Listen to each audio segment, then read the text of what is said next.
విద్యానగర్లో మాజీ మంత్రి కేటీఆర్ పర్యటించారు. సౌదీ ప్రమాద మృతుల బంధువులను కేటీఆర్ పరామర్శించారు. ఇంతటి దుఃఖం మరెవరికి రావద్దని అన్నారు.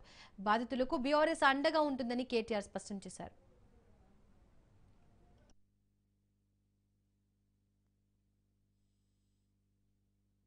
మూడు రోజుల కిందట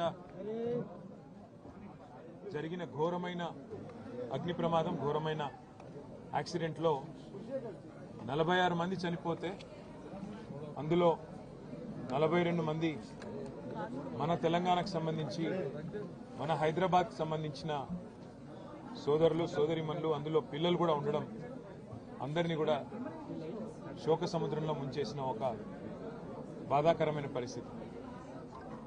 ఇవాళ ఒకటే కుటుంబంలో ఇక్కడ ముషీరాబాద్ నియోజకవర్గం అడిక్మెట్లో ఒకటే కుటుంబంలోని 18 మంది సోదరులు, షేక్ నసీరుద్దీన్ గారి కుటుంబ సభ్యులు, అందులో దాదాపు 9 మంది చిన్నపిల్లలు అందరూ కూడా మరణించడం అనేది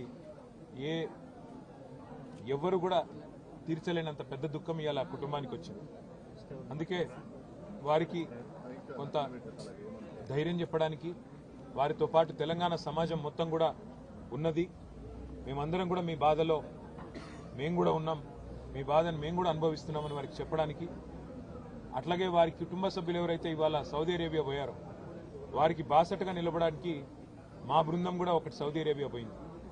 మా పెద్దలు మాజీ ఉప ముఖ్యమంత్రి మహమూద్ అలీ గారి కుమారుడు ఆజం అలీ గారు, అట్లాగే మా ఫార్మర్ వక్ఫ్ బోర్డ్ చైర్మన్ మసియుల్లా ఖాన్ గారు, వారితో పాటు మిగతా మిత్రుల బృందం కూడా సౌదీ అరేబియాలో అక్కడ అధికారులతో, అట్లాగే ఈ దివంగతులైన వారి కుటుంబ సభ్యులతో కలిసి పనిచేసి వారికి ఆఖరి క్షణాల్లో వారికి అండగా నిలబడడానికి, ఏమైనా కొంత సాయం చేయడానికి అక్కడికి మా బృందం కూడా పోయింది.